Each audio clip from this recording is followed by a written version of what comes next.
नमस्कार, एमपी अब तक आप देख रहे हैं और आपके साथ मैं हूं पुनीत मिश्रा। चलिए खबरों की शुरुआत करेंगे और शुरुआत सबसे पहले एक बड़ी खबर के साथ करेंगे। आज सबसे बड़ी खबर रही इंदौर में आग की। इंदौर की सबसे बड़ी सब्जी मंडी में आग जो विकराल रूप ले चुकी थी उसे काबू में कर लिया गया, लेकिन इस मामले में एक बड़ा अपडेट आपको बता रहे हैं। चोइथराम फल और सब्जी मंडी में जो आग लगी थी, दुकान नंबर 44 में सबसे पहले आग लगी थी। ये बात सामने आ गई है। प्लास्टिक के कैरेट की वजह से यह आग फैलती चली गई। घास, काटन और बारदाने की वजह से आग ने विकराल रूप धारण कर लिया और इस आग की वजह से 2 दुकानें इसमें जलकर खाक हो गईं। प्लास्टिक के हजारों कैरेट भी जल गए। फायर ब्रिगेड ने हालांकि आग को काबू में कर लिया है, लेकिन आज जो तस्वीर, भयावह तस्वीर देखने को मिली, यह तस्वीर देखी गई इंदौर की चोइथराम सब्जी मंडी में, जहां पर आग लगी और इतना विकराल रूप इसका नजर आया कि कहा ही क्या जाए। लेकिन आग को काबू में कर लिया गया। पता चला कि 44 नंबर की दुकान जो है उससे यह आग यहां पर लगी थी और उसके बाद यह फैलती चली गई।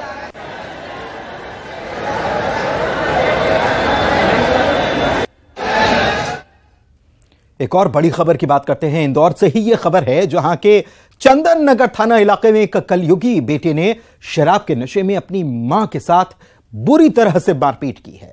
मारपीट का यह वीडियो सोशल मीडिया पर अब वायरल है और जैसे ही मामला पुलिस के संज्ञान में आया, पुलिस ने इलाके में अभियान चलाकर पिटाई करने वाले युवक और उसकी मां को थाने तलब कर लिया। लेकिन मां ने फिर भी इतनी बुरी तरीके से पीटा, लात मारी, थप्पड़ मारा, लेकिन मां ने ममता दिखाई। पुलिस से अपने बेटे के खिलाफ किसी भी कार्रवाई करने से इनकार किया। बुजुर्ग महिला ने बताया कि उसका किसी बात को लेकर अपनी बहू से विवाद हुआ था। उसी बात को लेकर उसके बेटे ने उसे थप्पड़ भी मारा और लात से भी मारा।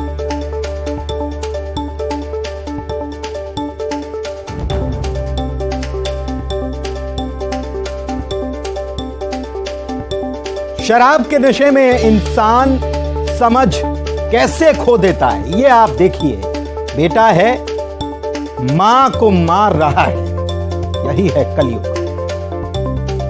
बुरी तरह से पीट रहा है। सास बहू में कुछ विवाद हो गया था, लेकिन बच्चों के सामने, पत्नी के सामने कैसे अपनी ही मां पर ये थप्पड़ बरसा रहा है, लात बरसा रहा है।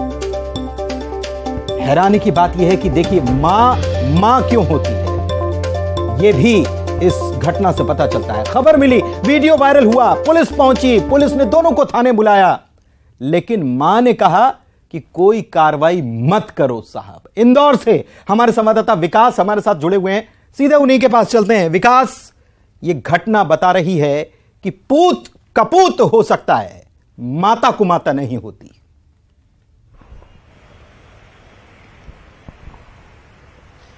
हाँ, बेशक, बिल्कुल ये लाइन आपने बिल्कुल सही कही। यही शब्द उच्चारित किए जा सकते हैं इस घटना के बाद से, इस वीडियो के बाद से, जो कि इंदौर के चंदन नगर इलाके का वीडियो है। यह वीडियो सोशल मीडिया पर आज सुबह वायरल हुआ। इसके बाद जैसे ही वीडियो वायरल हुआ, इस वीडियो में दिखाई दे रहा था कि एक शख्स, जो युवक है, वो एक महिला पर हमला कर रहा है, मारपीट कर रहा है। पहले वो हाथों से वार करता है, उसके बाद पैर तक से चोट अपनी मां को पहुंचाता है। जब पता चला, इस वीडियो की तस्दीक की गई, तो मालूम हुआ कि हमला करने वाला कोई और नहीं बल्कि बेटा है, जो अपनी मां पर ही हमला कर रहा है। बहरहाल इसके बाद पुलिस सक्रिय हुई। पुलिस ने दोनों पक्षों को थाने पर तलब किया। इसके बाद जो आरोपी जो युवक था, जिस पर गंभीर आरोप थे कि वो अपनी मां पर हमला कर रहा है, उसको पुलिस ने थाने पर लाकर पूछताछ की। इसके बाद महिला को भी थाने बुलाया। बहरहाल इसके बाद जो माता थी, उसने किसी भी प्रकार की कार्रवाई से इनकार कर दिया। उसने ये कहा कि पारिवारिक विवाद के बाद जो उनका बेटा था वो आक्रोशित हुआ, नशे की हालत में था, लिहाजा उसने अपनी मां पर हाथ उठा दिया, पैर से चोट पहुंचाई। लेकिन वो सुबह उठते ही उसने माफी भी मांग ली। इस लिहाज से वो किसी प्रकार की कार्रवाई नहीं चाहती है। लेकिन ये इस तरह के जो वीडियो है वाकई में सोचने के लिए मजबूर कर देते हैं कि आखिर हमारा जो सभ्य समाज है, हमारा जो शोभित समाज है, वो आखिर जा किस ओर रहा है। एक बेटा अपनी मां पर क्यों हमला करता है, आखिर ये अपने परिवार के मामूली झगड़े पर इतना क्यों आक्रोशित हो जाता है कि अपनी मां पर ही हमला कर देता है। ये वाकई में वीडियो बहुत ज्यादा चिंतनीय है। ये वीडियो उस सभ्य समाज के लिए प्रश्नवाचक चिन्ह खड़े कर देता पिता की आखिर क्यों अपनी बच्ची के सामने, अपने परिवार के अन्य सदस्यों के सामने एक युवक अपनी मां पर ही हमला करता है और उसके बाद मां इतनी भोली है, वो मां जो है वो कुमाता नहीं है, सुमाता है। मां इसी वजह से वो किसी प्रकार की कार्रवाई से इनकार कर देती है, बल्कि ढाल की तरह अपने बेटे के सामने खड़ी हो जाती है। भूल जाते हैं लोग कि बुढ़ापा इनका भी आना है। बहुत शुक्रिया आपका इस जानकारी के लिए। बढ़ते आगे, छतरपुर में एक महिला की गुंडागर्दी का वीडियो सामने आया है। घटना बस स्टैंड पर बने मुसाफिर खाने की है, जहां पर एक यात्री को महिला लात से मारती हुई देखी जा सकती है। यह घटना सीसीटीवी कैमरे में कैद हो गई, जिसमें दबंग महिला को एक पुरुष यात्री के सिर पर लात मारते हुए आप देख सकते हैं।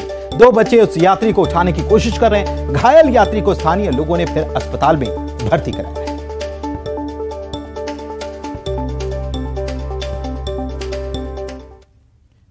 दमोह के गंगा जमुना स्कूल पर प्रशासन का एक्शन लगातार जारी है।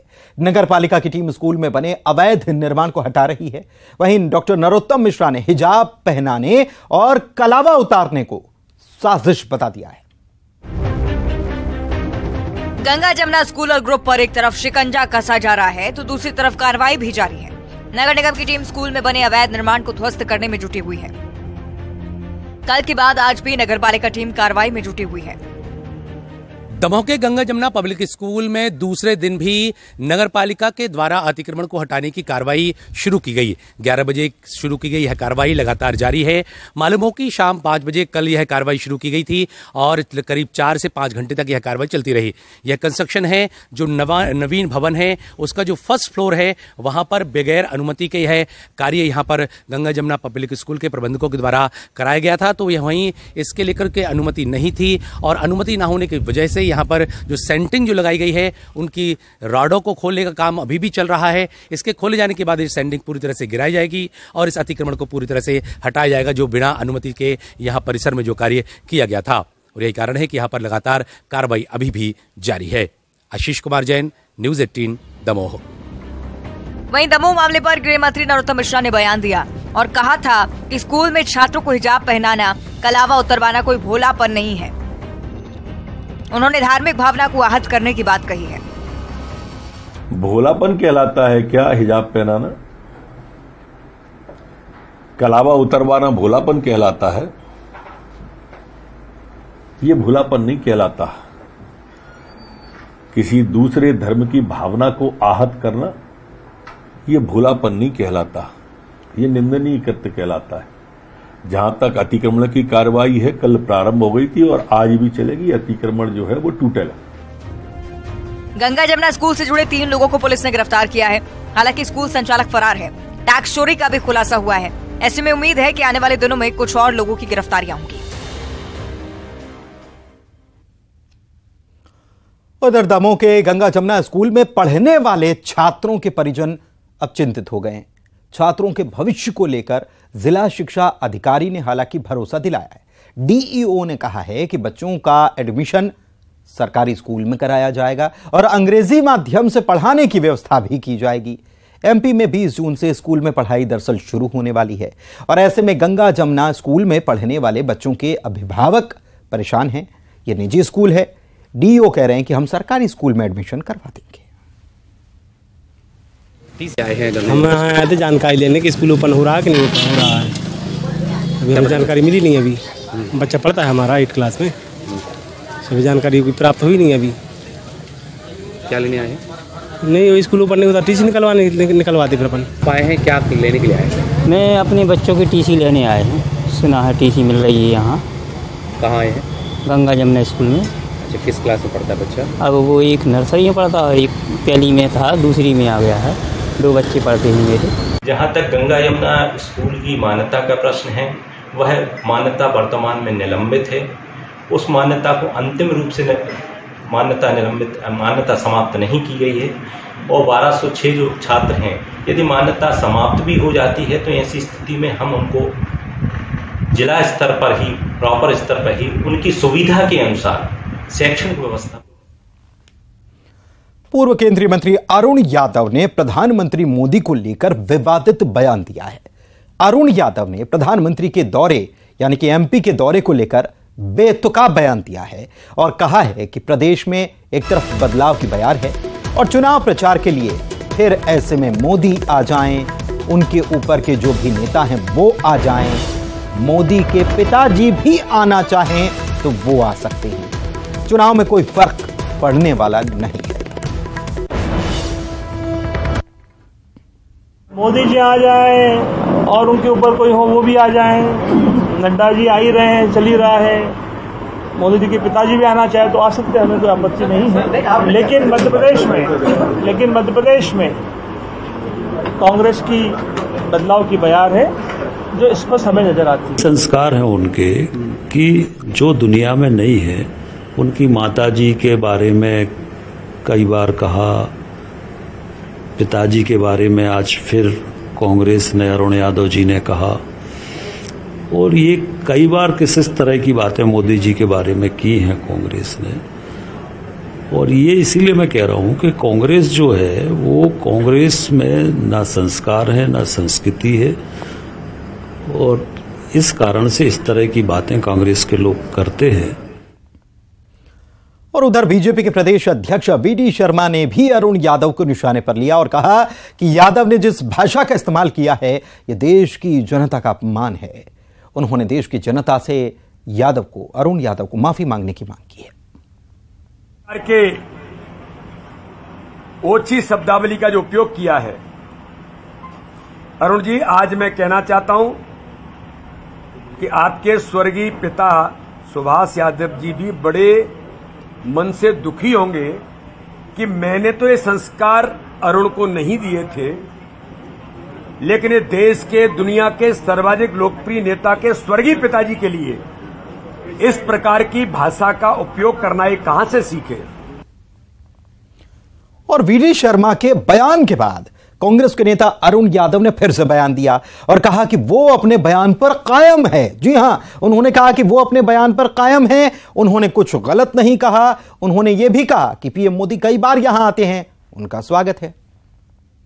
भाई मोदी जी तो हर महीने आते हैं यहाँ पर, और नड्डा जी भी आते हैं यहाँ पर आते हैं, उनके अन्य नेता लोग भी यहाँ पर आते हैं। तो मैंने क्या गलत कहा है? मैंने यही कहा कि मोदी जी तो कई बार आ चुके। मोदी जी ने तो 18 सभाएं, 20 सभाएं कर्नाटक में भी ली थी। उनका स्वागत है, आए यहाँ पर, हम क्या मना कर रहे हैं उनको आने से। अनुराग श्रीवास्तव भोपाल से हमारे संवाददाता लाइव जुड़े हुए हैं, सीधे उन्हीं के पास चलते हैं, उनसे बात करते हैं। अनुराग, पहले जो कह रहे थे उसी पीसी में फिर से जब सवाल किया कि साहब आपने क्या कह दिया, तो कहने लगे कि मैं अपने बयान पर कायम हूं, लेकिन उन्होंने दूसरी बार वो बात रिपीट नहीं की जो पहली बार कहा। यानी कि उनको पता चल रहा है अरुण यादव को कि उन्होंने जो बात कह दी वो जबान उनकी फिसल गई है और वो बहुत भारी पड़ने वाली है।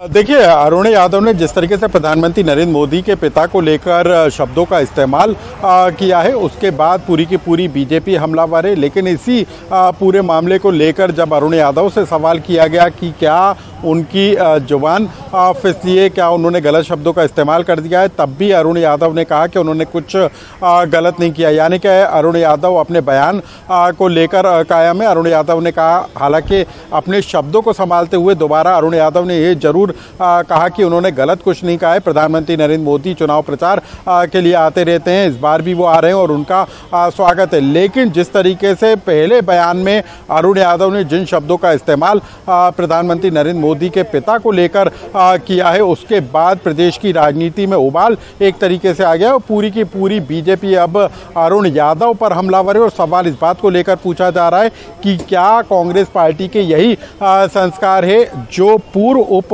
मुख्यमंत्री थे सुभाष यादव, उनके बेटे हैं अरुण यादव, केंद्र सरकार में मंत्री रह चुके हैं, कई बार के सांसद हैं, क्या उनको इस तरीके के शब्दों का इस्तेमाल करना चाहिए? इसी को लेकर अब बीजेपी न सिर्फ अरुण यादव बल्कि पूरी कांग्रेस पार्टी पर हमलावर नजर आ रही है।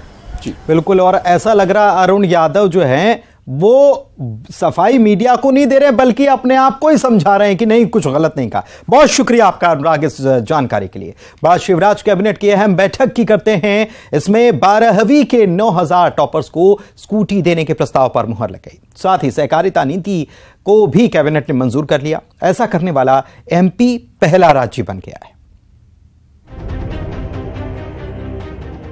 भोपाल में शिवराज कैबिनेट ने कई महत्वपूर्ण प्रस्तावों पर अपनी मुहर लगा दी है। कैबिनेट ने छात्रों को बड़ा तोहफा दिया है। हायर सेकेंडरी टॉपर्स को स्कूटी देने के प्रस्ताव पर मुहर लगाई गई। इसके तहत 9000 टॉपर्स स्टूडेंट्स को स्कूटी दी जाएगी। शिवराज कैबिनेट ने सहकारिता नीति 2023 के प्रस्ताव को भी मंजूर कर लिया है। साथ ही विदेश जाने वाले SC/ST छात्रों की सालाना आय सीमा बढ़ा दी गई है। हाई सेकेंडरी स्कूलों में प्रथम स्थान पाने वाले छात्र और छात्राएं भैया बहनों को स्कूटी देने का आज कैबिनेट ने प्रस्ताव पास कर दिया है। 9000 विद्यार्थी माने बेटा बेटी भैया बहन ऐसे हैं जिनको स्कूटी प्रदान की जाएगी। कैबिनेट ने एक और अहम प्रस्ताव को मंजूरी दे दी है। अब जिले के अंदर 15 से 30 जून तक ट्रांसफर किए जा सकेंगे। जिले के अंदर के स्थानांतरणों को 15 से 30 मई तक के लिए खोल दिया है। इसी तरह से आज ये भी तय किया है कि 25 लाख तक के जितने काम हैं पंचायतें करेंगी, RES नहीं करेगी। शिवराज कैबिनेट की बैठक में ओंकारेश्वर फ्लोटिंग सोलर परियोजना के लिए भुगतान सुरक्षा गारंटी को स्वीकृति मिली है। साथ ही मुख्यमंत्री youth internship for professional development program में संशोधन के प्रस्ताव को भी मंजूरी दे दी गई है।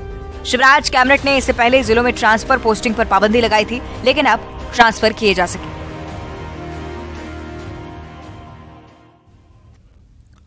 और जबलपुर से बड़ी खबर बता रहे हैं आपको। CBI की GST विभाग में रेड का जो मामला है, इसमें GST सुपरिटेंडेंट समेत 4 इंस्पेक्टर 6 दिन की रिमांड पर लिए गए हैं। 7 लाख रुपए रिश्वत लेते CBI ने दरअसल इन्हें पकड़ा था। पान मसाला फैक्ट्री संचालक ने इस पूरे मामले की शिकायत की थी।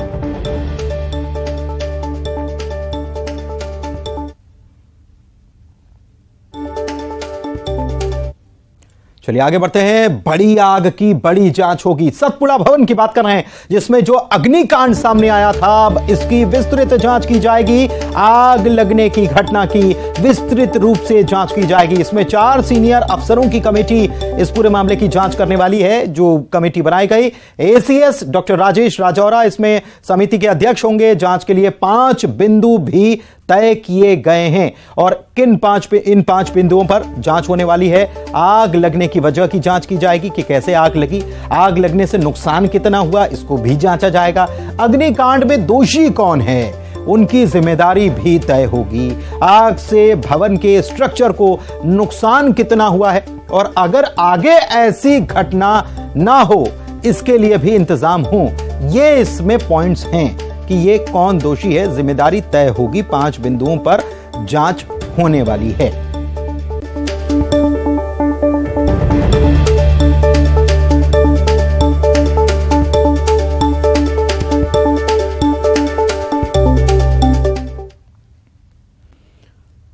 और आइए अब देखते हैं 25 सेकंड में खबरें।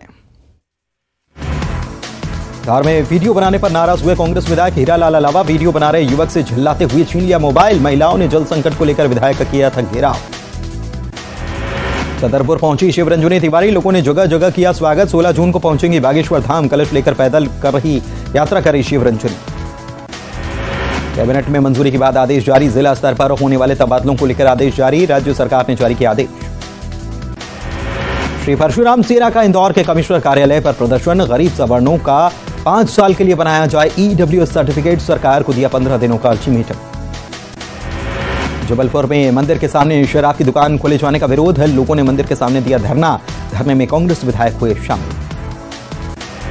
देवास में दबंगों से परेशान ग्रामीणों ने किया SP कार्यालय का घेराव। ग्रामीण बोले, डबल चौकी में आए दिन हो रही गुंडागर्दी, हाल ही में पूर्व सरपंच पर हुआ था जानलेवा हमला।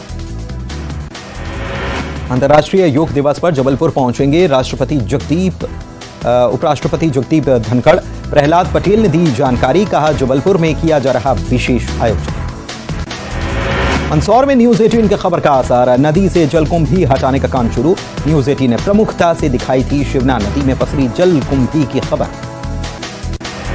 उज्जैन में निर्माणाधीन शिव मंदिर में आया नाग, शिवलिंग के पास फन फैलाकर बैठा नाग, सोशल मीडिया पर वीडियो हो रहा वायरल।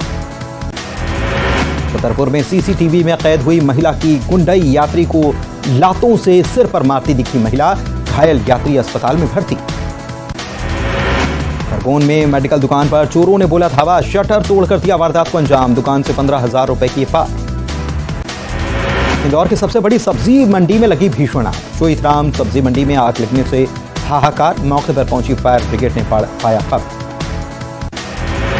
इंदौर की चोइथराम सब्जी मंडी में आग के बाद हालात का जायजा लेने पहुंचे सांसद, कहा आग के कारणों का लगाया जा रहा पता, होगी सख्त कार्रवाई। इंदौर में कलियों के बेटे की काली करतूत, बुजुर्ग मां को मारी लात, बहू ने की शिकायत तो मां पर टूट पड़ा आरोपी बेटा। छतरपुर पुलिस के हाथ लगी बड़ी कामयाबी, डबल मर्डर का इनामी आरोपी गिरफ्तार। आरोपी ने 8 साल पहले गोली मारकर की थी 2 लोगों की हत्या। मुरैना में भीषण सड़क हादसा, बस और लोडिंग वाहन की जबरदस्त टक्कर, हादसे में 3 यात्री जख्मी। और इसी के साथ एमपी अब तक के इस बुलेटिन में फिलहाल इतना ही। खबरों का सिलसिला लगातार जारी है। फिलहाल मुझे दीजिए इजाजत।